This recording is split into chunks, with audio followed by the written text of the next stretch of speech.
ওরে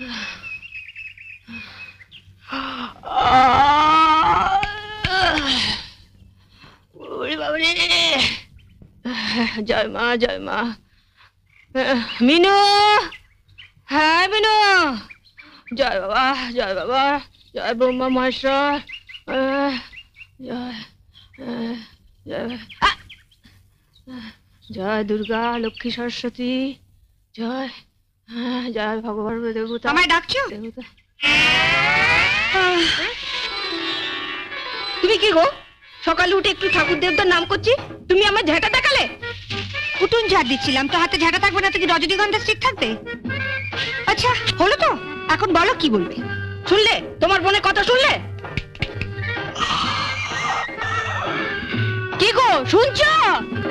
আমার কথা শুনতে পেলে তবে তো শুনবে। শুনতে পেলে মানে?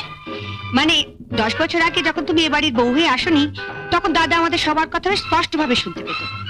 তারপরে এই 10 বছর ধরে তুমি দাদার কানে এইসা মন্ত্র ঢেলেছো যে তোমার সব মন্ত্রগুলো জমাট বেঁধে গিয়ে দাদার কান দুটো জাম হয়ে গেছে। তুমি একটু উঁচু স্বরে কথা বলো তো, তাই তোমার কথাগুলো ফাঁক ফোকর দিয়ে দাদার কানে পৌঁছে যায়, কিন্তু আমাদের নো এন্ট্রি। তুমি হাসছো? ওর কথা শুনলে গা পিত্তি জ্বলে যায়। কি শুনতে বলছি?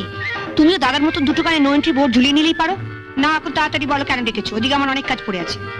আগে মশারি তুলে, বিছানাপত্র ঝেড়ে, তারপর ঘর ঝাঁট দিয়ে, তারপর আমার জন্য 1 কাপ গরম চা, একটু আদা দিস। কাল রাতে হঠাৎ ঠান্ডা লেগে গেছে, গলাটা কেমন ব্যথা ব্যথা করছে। তোমাদের সংসারে কেন যে আমি মা দুর্গা হয়ে জন্মালাম না? হঠাৎ কথা বলছো না, মানে মা দুর্গা হয়ে জন্মালে আমার কেমন 10খানা হাত থাকতো। একখানা হাতে তোমার মশারি তুলতাম, আরেকখানা হাতে তোমার বিছানার চাদর পাল্টে দিতাম, আরেকখানা হাতে ঝাড় দিতাম, আরেকখানা মানে? আদা আদা থ্যাতলাতাম। শুনলে না, দাদা বললো আদা দিয়ে চা করে নিয়ে। আদাটা আগে না থ্যাতলালে চাটা করবো কি করে? যাই এক এক করে কাজগুলো সারি, ওদিকে আমার এক দাদা কাজ পড়ে আছে। তা আগে থ্যাতলাবো না ঝাঁটাবো? ঝাঁটাবে মানে? মানে আগে উঠোতে ঝাঁট দিয়ে দেবো না দাদার জন্য আদা থ্যাতলে চা করে আনবো? তোমার যা ইচ্ছে তাই করো, মেয়ে হয়েছে একখানা।